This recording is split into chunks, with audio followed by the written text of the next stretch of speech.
Power ഗ്രൂപ്പിന്റെ ഒരു ചർച്ച നടക്കുന്നുണ്ടോ? ബെൽറ്റ് ഗ്രൂപ്പ് ആയി പറയുന്നത്. അബാമിന്റെ കൂടെ ഒരു ബെൽറ്റ് ഗ്രൂപ്പ്, പവർ ഗ്രൂപ്പും ബെൽറ്റ് ഗ്രൂപ്പും. ചേച്ചിയെ ശരിക്കും പവർ ഗ്രൂപ്പ്.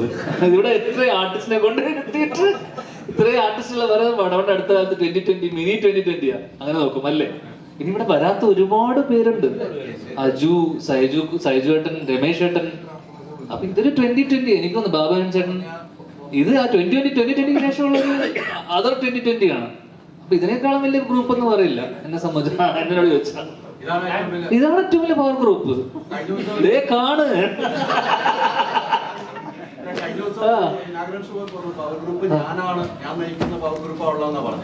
ഇങ്ങനെ കേട്ട് ഞാൻ പറഞ്ഞത് അങ്ങനെയല്ല. ഞാൻ പറഞ്ഞതെന്ന് വെച്ച് കഴിഞ്ഞാൽ ഇപ്പൊ കഴിഞ്ഞ കുറച്ച് വർഷമായിട്ട് ഏറ്റവും കൂടുതൽ സിനിമ ചെയ്യുന്ന എണ്ണം നോക്കുമ്പോ ഏറ്റവും കൂടുതൽ സിനിമ ചെയ്യുന്ന ഞാനാണ്.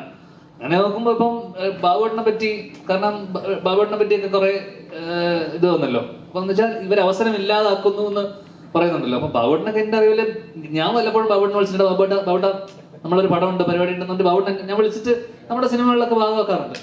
അപ്പൊ അവരൊക്കെ എങ്ങനെയാണ് മറ്റുള്ളവരുടെ അവസരം ഇല്ലാതാക്കുന്നത് എനിക്ക് മനസ്സിലായിട്ടില്ല. എന്ന് വെച്ചാൽ പവർ ഗ്രൂപ്പിന്റെ ആക്ടിവിറ്റീസ് എന്താണെന്ന് ഇതുവരെ എനിക്ക് മനസ്സിലായിട്ടില്ല. അപ്പൊ ഇങ്ങനെ ഒരു പവർ ഗ്രൂപ്പ് ഉണ്ടെന്ന് റിപ്പോർട്ടിൽ പറയുന്നു. പക്ഷെ എന്തൊക്കെയാണ് ഇവർ ചെയ്യുന്നത്? അവസരം ഇല്ലാതാക്കലായിരിക്കുമല്ലോ പ്രധാനമായി ചെയ്യുന്നത്. അപ്പൊ ഞാൻ നോക്കിയപ്പോ ഏറ്റവും കൂടുതൽ സിനിമ ചെയ്യുന്ന ഞാനാ. അപ്പൊ ഞാനായിരിക്കണമല്ലോ. അപ്പൊ അതെ, അങ്ങനെ നോക്കുമ്പോ ഞാനായിരിക്കണം അവസരം ഇല്ലാതാക്കുന്ന അപ്പൊ ഞാൻ വെറുതെ ഒന്ന് തമാശ പറഞ്ഞതാണ്. കാരണം അങ്ങനെ ഒരു ഗ്രൂപ്പ് ഉണ്ടെന്ന് നമുക്ക് ഹേമ കമ്മിറ്റി റിപ്പോർട്ടിൽ പറഞ്ഞിരിക്കുന്ന പല കാര്യങ്ങളിലും സത്യാവസ്ഥയുണ്ട്. അവർ അനുഭവിച്ച ദുരനുഭവങ്ങളൊക്കെ തന്നെയായിരിക്കും അതിൽ പറഞ്ഞിട്ടുള്ളത്. പക്ഷെ ചില കാര്യങ്ങളോട് നമുക്ക് കേട്ട കാര്യങ്ങളോട് നമുക്ക് വിയോജിപ്പുള്ള കാര്യങ്ങളൊന്നായിരുന്നു ഈ പവർ ഗ്രൂപ്പ്. കാരണം എന്റെ അറിവിൽ അങ്ങനെ ഒരു ഗ്രൂപ്പോ അങ്ങനെയാണെങ്കിൽ ഇവിടെ ഫേവറേറ്റ്സ് ഒക്കെ ഉണ്ട്. നമ്മളിപ്പം ഒരു സമയത്ത് വിനീത് ശ്രീനിവാസന്റെ ഗ്രൂപ്പ്, ആഷിക്ക ഒരു ഗ്യാങ്, അങ്ങനെ ഒരു ഫേവറേറ്റിസം അല്ലെങ്കിൽ അങ്ങനെ ഒരു സംഭവം ഉണ്ട് എന്തൊക്കെ പറഞ്ഞാലും.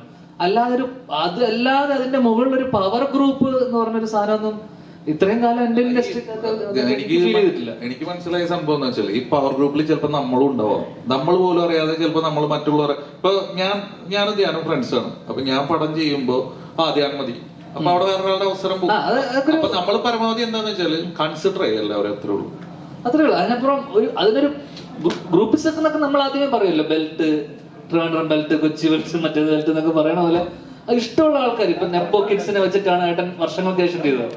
എന്നുവെച്ചാൽ എല്ലാ മക്കളും ബിപിൻ ജോർജിനൊക്കെ വിളിക്കായിരുന്നു ധ്യാന്റെ ക്യാരക്ടർ ചെയ്യാൻ. അതിന്റെ അച്ഛന്റെ പേര്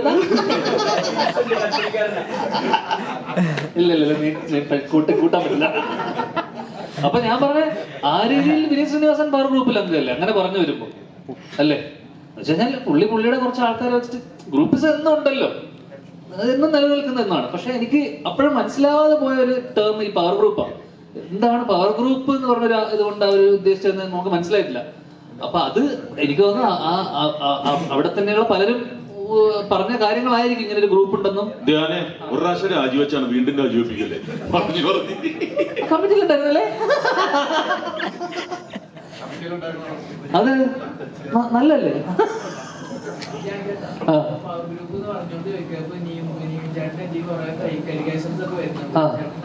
പിന്നെ അതേപോലെ തന്നെ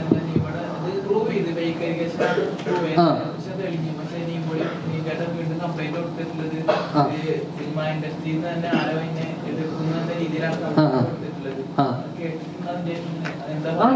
കേട്ടു.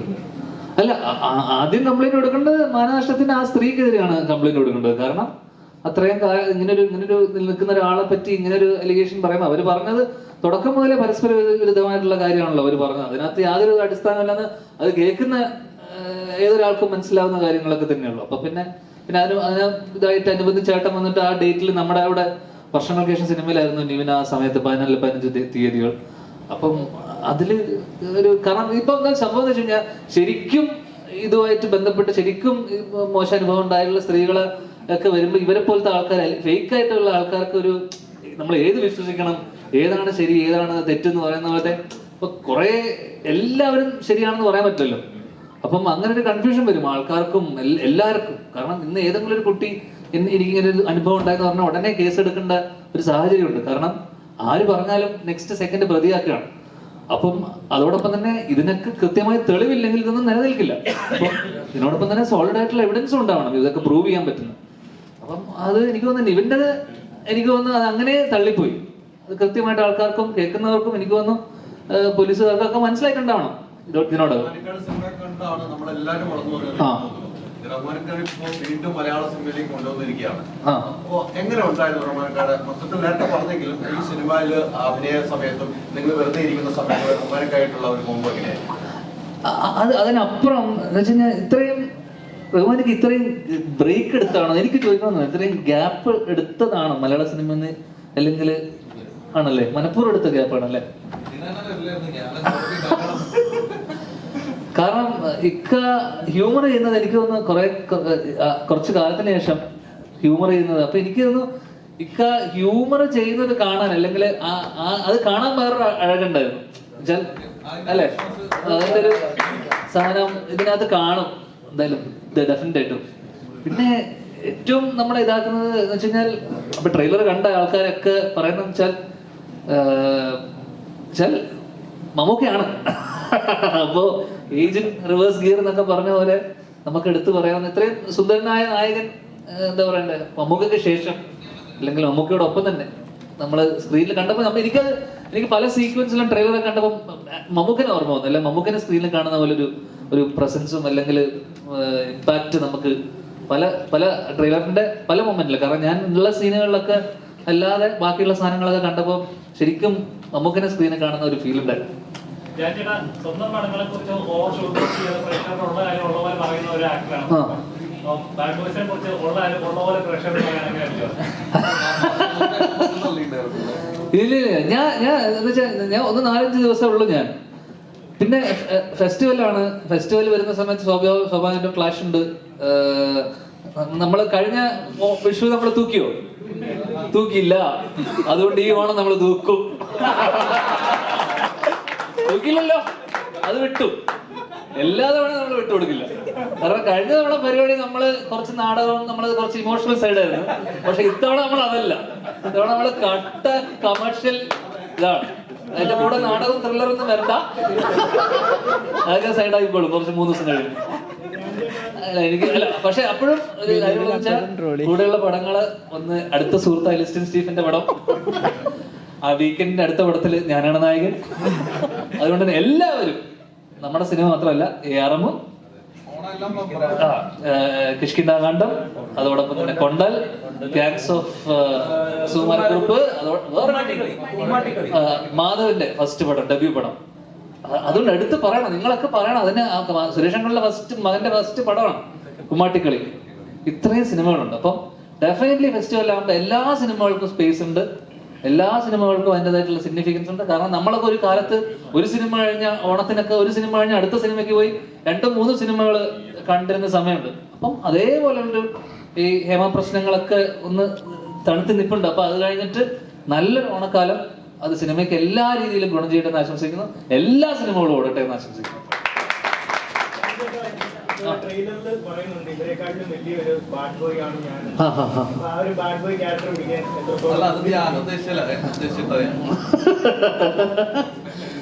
ഞാൻ ക്യാരക്ടർ ഒന്നും പിടിക്കാറില്ല, അറിയില്ല. ഞാൻ തലേദിവസം വന്ന് വേറെ പടത്തിൽ വന്നിട്ട് അങ്ങനെ വന്നിട്ട് അടുത്ത പടം ചെയ്ത് പോകുന്ന ആളല്ലേ. അവർക്ക് പറയുന്ന സാധനം ചെയ്യുക പോവാന്നല്ലാതെ നമ്മള്. പിന്നെ സാരൻ ഉണ്ടായിരുന്നു ഇവിടെ, അവൻ കൃത്യമായിട്ട് അവൻ എഴുതി വെച്ച എന്താണെന്നുള്ളത് അവൻ കൃത്യമായിട്ട് കാണിച്ച് പറഞ്ഞു തരുമായിരുന്നു. നമുക്ക് എളുപ്പമായിരുന്നു. അതുകൊണ്ട് 2025 അടുത്ത ധ്യാൻ ശ്രീനിവാസന്റെ ഡയറക്ടർ പറഞ്ഞിട്ടുണ്ടായിരുന്നു ഇന്റർവ്യൂ റഹ്മാൻ സാറിനെ കാസ്റ്റ് ചെയ്യാൻ ചാൻസ് ഉണ്ടോ? അതൊക്കെ ചോദ്യ കാസ്റ്റ് ചെയ്യാൻ സാധ്യത ഇക്ക ചെയ്യുമെന്ന് ചോദിക്കുക. ഇക്ക മലയാളത്തിൽ വിട്ടു നിൽക്കുക. അപ്പോഴാ ഒടിഞ്ഞ കൈയാണ്. അപ്പോ അല്ല, നമ്മളൊക്കെ ഇവരുടെയൊക്കെ ഡേറ്റിന് വേണ്ടി കാത്തു നിൽക്കുന്ന ആൾക്കാരല്ലേ നമ്മള്. അതുകൊണ്ട് ഇക്ക ചെയ്യാന്ന് ഇപ്പൊ വാക്ക് പറഞ്ഞപ്പോ എന്നെ പറഞ്ഞ സന്തോഷം. ഈ ഓണത്തിലാണ് ഒരുപാട് ആഡ് ഫിലിംസും കാര്യങ്ങളൊക്കെ ഫുൾ ബിസിയാണ്. ലാലേട്ടനെക്കാട്ടി കൂടുതൽ ഈ ഓണത്തിൽ അത് എക്സ്പ്ലോർ ചെയ്യുന്നത് ആഡ് ഫിലിംസിൽ. ലാലേട്ടനെ മൈച്ചിക്ക് എന്നെ വിളിച്ചിട്ട് എനിക്ക് ഡേറ്റിൽ എന്ന് പോകാൻ പറ്റില്ല. നീരജ് ചെയ്തല്ല. മൈജിക്ക് വിളിച്ച സമയത്ത് ബേസിലും ഞാനായിരുന്നു. ഞാൻ ആ തിണ്ടിയുടെ മലയാളിക്ക് പറഞ്ഞ എടാ അവര് പറയുന്ന പൈസക്ക് പോവാം, പറയുന്ന പൈസക്ക് പോവാം. അവരപ്പോ ലാലേട്ടനേക്കാളും പൈസ ചോദിച്ചു ഇവിടെ. അപ്പൊ അവര് പറഞ്ഞു ലാലേട്ടനെ പോലും ഇത്രയും പൈസ ഇല്ല മോനെ, വേണമെങ്കിൽ വന്ന് ചെയ്താൽ മതി എന്ന് അവര് പറഞ്ഞു മൈജിക്കാര്. അങ്ങനെ അത് പോയി. പുതിയൊരു ടെറൈൻ തുറക്കണം. ഞാൻ ഡിജിറ്റൽ അല്ലേടാ, ഞാൻ മെയിൻ ഇതിലോട്ട് ടിവിയിലോട്ട് വരാറില്ല.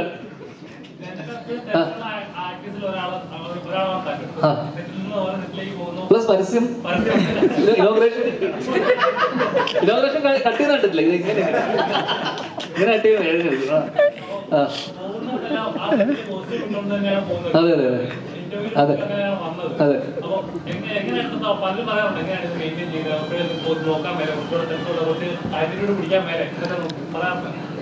ഇതൊക്കെ പിടിച്ച സിനിമ ഇല്ലാതെ ആയിപ്പോയല്ലോ. എന്തിനാ ഇപ്പൊ ഉള്ളത് പോലെ പോട്ടേന്നേ, അതല്ലേ നല്ലത് അല്ലേ? ഓട്ടെ. അത് ഇവിടുത്തെ നമ്മുടെ ഇതിനകത്ത് നിന്ന് മാറിപ്പോവും. കൈപിടിച്ചൊന്നുമില്ല. ലുക്മാൻ ഒരു പടം ഹർഷദ് എന്റെ ഉണ്ടയുടെ ഒക്കെ പുള്ളിയുടെ പടത്തിന്റെ ഷൂട്ടിനിടയിൽ ഒന്ന് ചവിട്ടിയപ്പോ തെറിച്ചു പോയി, റിസ്റ്റ് ഒന്ന് പൊട്ടി, സർജറി കഴിഞ്ഞു, പ്ലേറ്റ് ഇട്ടു കഴിഞ്ഞു.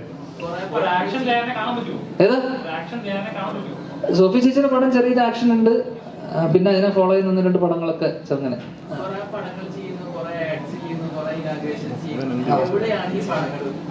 ഏതാ പൈസ? ഇൻകം ടാക്സിലാണോ ഞാൻ? എടാ അതൊന്നും പറയാൻ പറ്റില്ല ഇപ്പൊ. എന്തിനാ ഇപ്പൊ അതൊക്കെ അറിഞ്ഞിട്ട് ഇപ്പൊ ഇതൊക്കെ ഞാൻ ഇവിടെ വന്ന് പറയണോ? ആ പണ്ടൊക്കെ കയ്യിൽ വെച്ചാൽ മതി.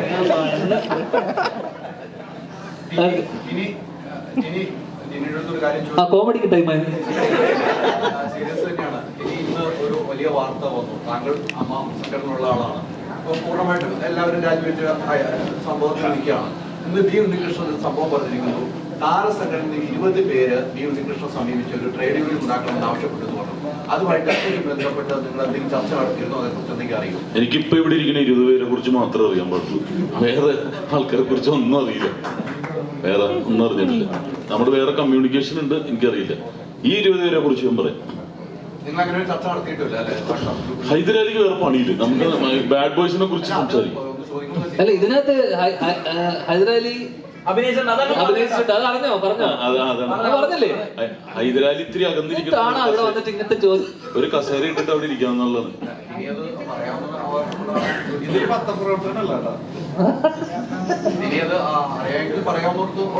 ഞങ്ങള് തമ്മിൽ അഡ്വോക്കേറ്റ് കമ്മിറ്റി ഉണ്ട്, പക്ഷെ അവര് തമ്മിൽ ആരും അറിഞ്ഞിട്ടില്ല. ഇപ്പൊ ഞാൻ സഞ്ചരിക്കുന്നത് ഈ ഗ്രൂപ്പിന്റെ കൂടെയാണ് 20 ദിവസമായിട്ട്. അപ്പൊ അതുകൊണ്ട് ഈ 20 പേരെ കുറിച്ചാണ് എനിക്കറിയാവുന്നത്. കൃത്യമായിട്ട് എല്ലാ കാര്യവും അറിയാം. ബാലയുടെ തന്നെ എല്ലാ സീക്രട്ടും എനിക്കറിയാം, ബാല ഉൾപ്പെടുള്ളത്. പുറത്ത് വന്ന് ഷൂട്ട് ചെയ്തിട്ട്